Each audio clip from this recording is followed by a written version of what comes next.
Tonight on the season finale of the Fox 14 Pressbox, Carthage and Webb City are once again on a collision course in the playoffs. The Tigers host Willard in the district semifinals, while the Cardinals welcome in Republic on the other side of the bracket. Fresh off a first round bye, the Seneca Indians host Hollister for a spot in the district championship game. The undefeated Girard Trojans try to stay perfect and earn a 3A regional championship against CNC rival Frontenac. Two more CNC rivals meet for a regional title in Galena, with the Bulldogs hosting the Columbus Titans. And the Colgan Panthers hit the field against Jayhawk Lynn in a battle of two 8-1 teams. The winner moves on to the 1A state quarterfinals. This is the four states' only 30-minute high school football highlights show.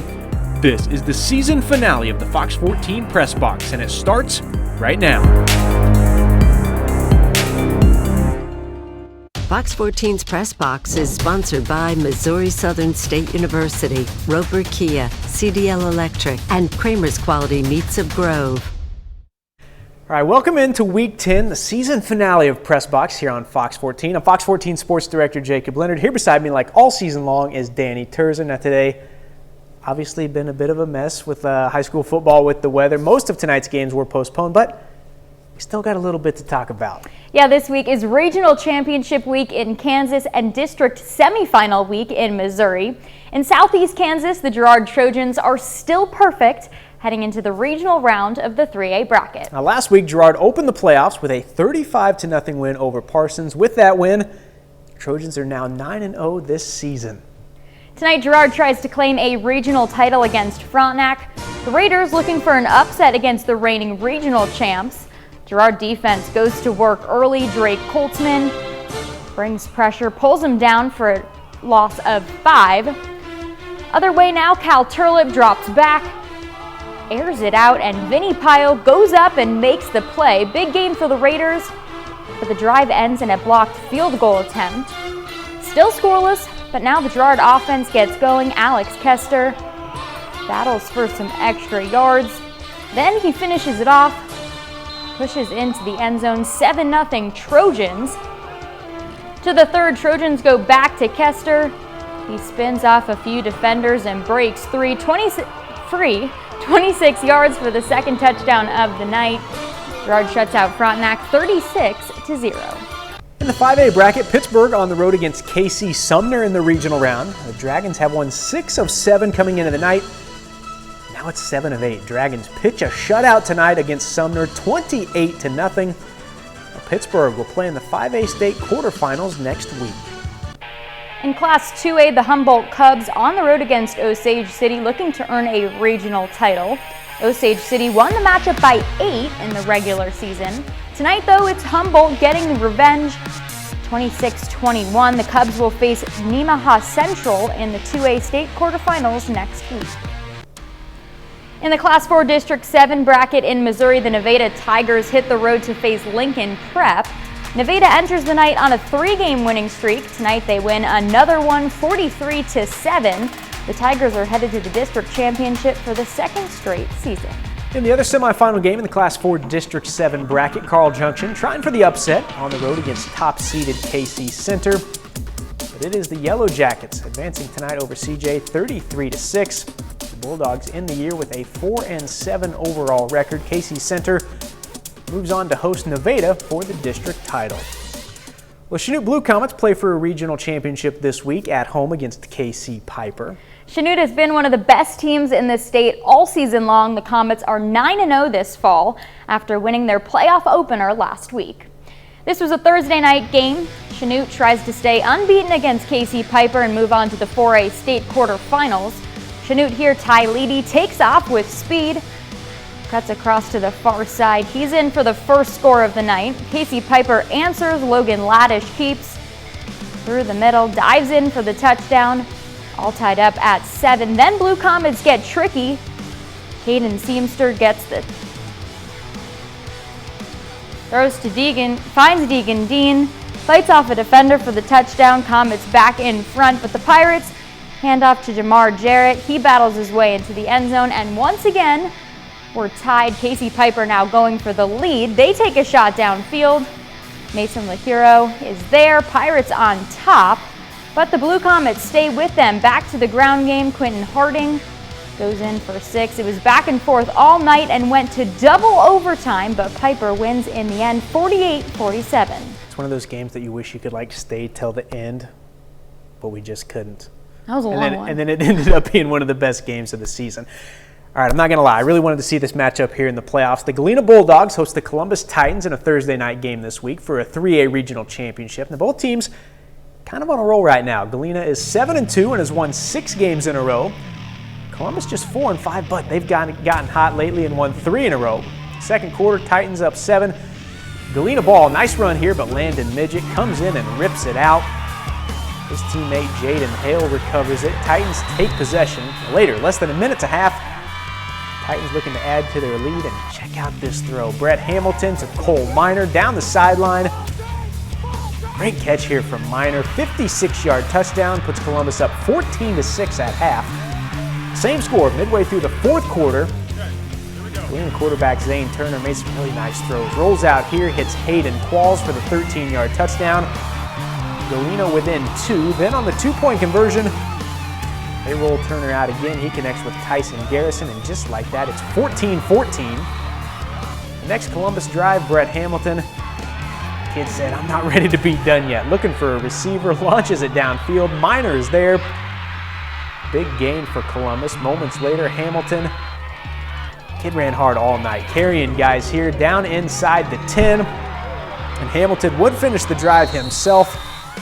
Gets in for the 6-yard touchdown here. Titans go back up 21-14 with a minute remaining. Now Galena got off to a nice start on their ensuing drive, but Cole Miner made big plays all night. There's another. He gets the pick, and that is it. Columbus knocks off Galena 21-14. The Titans are 3A regional champions.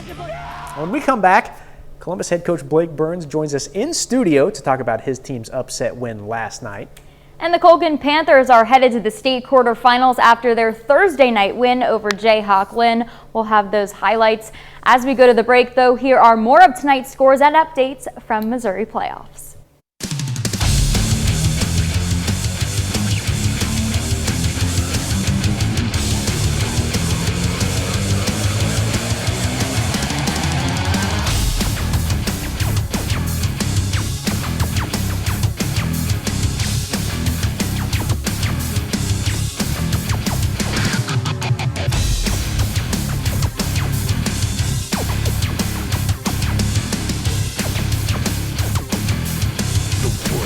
Welcome back. We're joined now by Columbus head coach Blake Burns. The Titans' big win over Galena last night, 21-14, to claim a 3A regional championship. Coach, thanks for being here. First question I want to ask you, obviously you got to be proud of your guys for the way they played last night. What was the message, to your team in the locker room after the game? Just how extremely proud we were of them to show the grit and heart that they showed throughout the course of that game. To come out, put together a 16-play drive, first possession with the ball, just to really kind of own time of possession. Then, Galena, as they typically do, they battle back, and then just refuse to lose there at the end and just drive it down the field and just kind of put things away. Just very, very proud of how far they've come in the last 4 or 5 weeks. Obviously, I was at that game. I knew Cole Miner had a nice game, but then I went back and watched the video he had. He had a really good game. He had a couple big catches, had that long touchdown grab, had the interception to seal it. Let's talk about his performance and how big he was for you guys last night. He's just been a very consistent player for us for 4 years. He started out playing special teams as a freshman, had a huge game as a sophomore in Galena. Honestly, came back, this year to Galena, first game, dropped a couple passes, didn't play his best defensive effort, and he's just a kid that continues to battle. One of our senior captains called it Thursday morning, he said, I think Cole's going to have a great night. And I said, what makes you think that? He hadn't had the greatest week of practice. He said, I just got a feeling. So Jake Eddington called it spot on. Cole Miner just came up huge for us time after time after time, offense and defense. And he's just a kid that just keeps showing up every single week. He's been a great teammate to be around. The kids all look up to him, and just very, very proud of him. Your defense obviously came up big. You held Galena to 14 points last night. That's just the third time they've been held under 20 all season long. What worked for you guys so well on that side of the ball against an offense that's, normally hard to stop? As I said before, talking to different people about Galena, there's not a lot of secrets between Galena and Columbus. It's a rivalry game. We went to a 4-man front defensively. Coach Crane did a phenomenal job scheming things up for them all week. And it really came down to our defensive line realizing the job they were going to have to do was not going to be a great one, but it was going to be a very, very important one, which was going to be slowing down Galena's offensive line, which has done a tremendous job all season, getting to the second level, getting to linebackers, and just opening up lanes for their 3 studs they have in the backfield.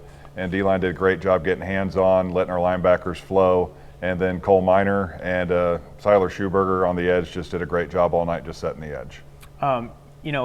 Coach Scheibe from Parsons was there on the sideline last night, and he and I had a conversation during the game, and we both kind of said the same thing, that might have been the hardest I've ever seen Brett Hamilton, your quarterback, run. He ran really hard all night. How important was he to, what you guys wanted to do on offense and getting that ground game going?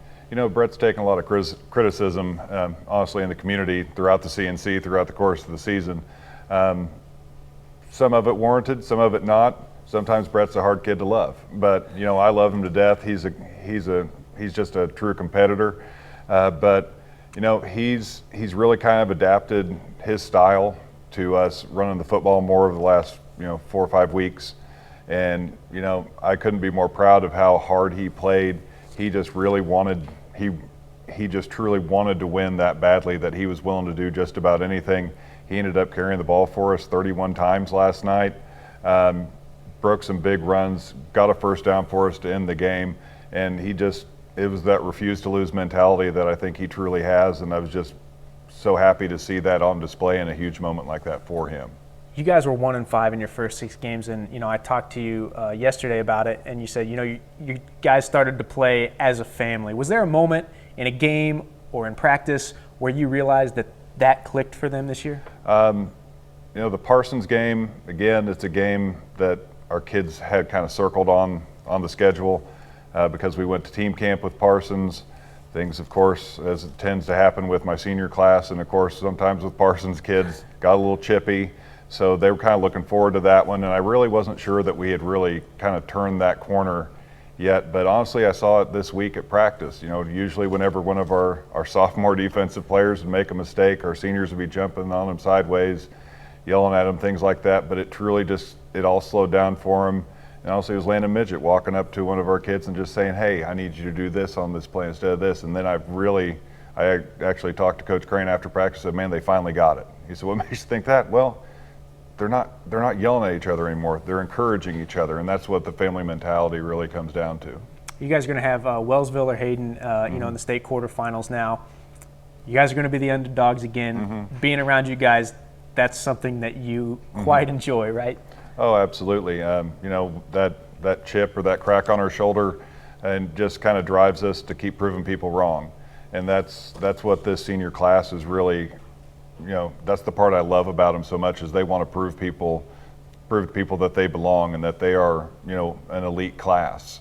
And that's honestly what motivates me to get out of bed every day too, I just need one person to doubt me, and that's what these kids do too. And I think it's just going to be a great opportunity for our kids to get another home game. And we don't know a whole lot about Topeka Hayden or Wellsville right now, but we're just excited for the chance. All right, Coach, I appreciate you coming out here. I appreciate you taking the time to visit with us, and good luck the rest of the way. Thank you very much.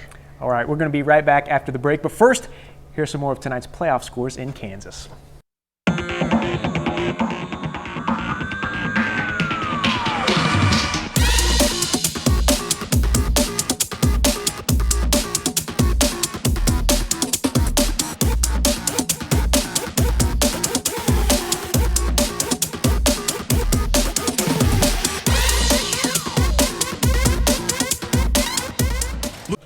We have a few big games in Oklahoma this week. We'll start with a Thursday night game in Miami with the War Dogs hosting the Wagner Bulldogs in their regular season finale. Miami is 6-3 and has already earned a spot in the playoffs coming into this one. First quarter, Cale Charbonneau decides to keep it, but Reese Satterwhite is there to bring him down. Later, Charbonneau finds Whit Edwards. He cuts through the middle for the first touchdown of the game. 7-0 Wagner. The Bulldogs again here. Charbonneau rolls out. connects with Alex Shield Knight. He takes off, spins away from the tackle. Eventually, he goes all the way into the end zone. That makes it 14-0 Wagner. Miami offense tries to regroup. Carson Jinks on the run. The pass, though, is intercepted by Edwards. He takes it down to the 50-yard line, and Miami can't keep up in this one. Wagner wins 42-7. How about the Grove Ridge Runners? They're 9-0 with a chance to close out an undefeated season this week at home against Bishop Kelly. They had to work a little bit for this one, but Grove takes it 41-20. So the Ridge Runners 10-0 heading into the 5A playoffs. Coming up after the break, the Colgan Panthers aim for their 8th straight win and a regional championship against Jayhawk Lynn. Plus, we'll preview tomorrow afternoon's local college football schedule. First, though, here are a few more scores out of Northeast Oklahoma.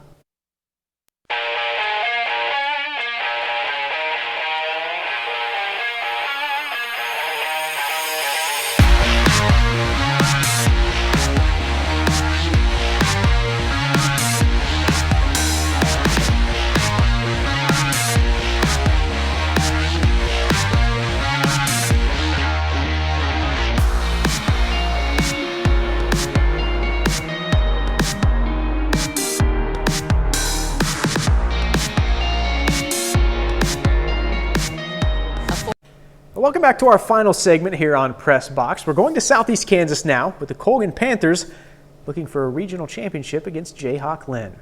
Colgan is no doubt one of the hottest teams in the state right now. The Panthers are 8-1 and have won 7 straight games after beating Central Heights in their playoff opener last week. Colgan tries to stay rolling against Jayhawk Lynn. The Jayhawks, they're really good too. They're also 8-1. Colgan quickly sets the tone. Opening drive. Pass gets tipped. Kyson Bennett comes away with the interception. Panthers turn that into points. Cooper Simmons takes the handoff. Short run for the touchdown. So the Jayhawks try again, but this time they fumble. Tristan Voss bats it away and recovers. Colgan goes back to Simmons. He loses a few guys here and marches right in. That makes it 13-0. Still in the first, now it's Simmons making the play on defense. Another tipped ball and another interception. Panthers pour it on. Tucker Harrell keeps, finds space, takes it in for the touchdown. It's 20-0. Colgan defense not letting up either. Dylan Nicholson scrambles, throws it up. Connor Van Beesler gets the Panthers' 4th turnover of the quarter. To the second now, handoff goes to Keegan Fleming. He pushes his way into the end zone, and Colgan hammers Jayhawk Lynn 40-8. Quick reminder here what's coming up tomorrow afternoon at the college level. At 1:30, the Missouri Southern Lions hit the road for a tough one against 11th-ranked Northwest Missouri State. The Lions have lost 3 games in a row, but those 3 losses have been by a combined 10 points. They'll try to hand the Bearcats their first home loss since 2018. The Pittsburgh State Gorillas face Washburn at 1 o'clock. The Gorillas are 9-0 heading into that one. They've lost 4 straight to the Ichabods. The PSU earned a share of the league title last week with their win over Central Oklahoma.